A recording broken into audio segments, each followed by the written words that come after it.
নতুন বছর এসেছে বলে মানুষের সে কি লাফালাফি, শুধুমাত্র সালই তো বদলেছে, তাই বলে কি আমাদের ভাগ্যও বদলে যাবে নাকি? আমি তো নতুন বছরে খুশি হওয়ার থেকে বেশি চিন্তায় পড়েছি, না জানি আবার কোন নতুন বাঁশ আমার জন্য রেডি হয়ে আছে। জানো তো, একবার বকখালিতে খেয়েছিলাম চিকেন পপকর্ন, 50 টাকার চিকেন পপকর্ন নিয়েছিলাম, কিন্তু সে এতটুকু দিয়েছে যে খেতেই কুলোয়নি। এরপর ভাবলাম যে 50 টাকার মাংস এনে ঘরেই চিকেন পপকর্ন বানাবো, তাই জন্য আজকে রাজুকে বলেছিলাম চিকেন পপকর্ন বানানোর জন্য মাংসটা আনতে, সলিড মাংস, কিন্তু দোকানদার দেখি ওকে বেশি হাড্ডি মাংসই দিয়েছে। তো যাই হোক, মাংসগুলো ধুয়ে টুয়ে ছোট ছোট করে কেটে ভালো করে কোটিং করে নিয়েছি, এবার ভাজার পালা। হ্যাঁ, দেখতে অবশ্য একদম দোকানের মতো হয়নি, তবে খেতে যে খারাপ হয়েছে তা নয়। রাজু আবার আসার সময় আমার জন্য একটা স্যান্ডউইচ চপও এনেছে।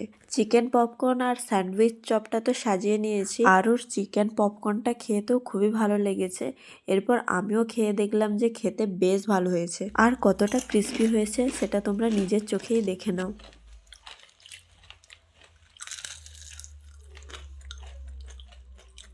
এরপর রাতের ডিনারের জন্য বানিয়েছি আলুর পরোটা আর মটরশুঁটি দিয়ে আলুর কষা। যদিও মা কিন্তু আমাকে আজকে অনেক সাহায্য করেছে আলুর পরোটাটা বানানোর জন্য। আর আজকে সন্ধ্যাটা তো এত ভালোভাবে কেটেছে সেটা বলার মতো নয়, খাওয়া দাওয়ার তো ছিল দারুণ। আর সবাইকে হ্যাপি নিউ ইয়ার।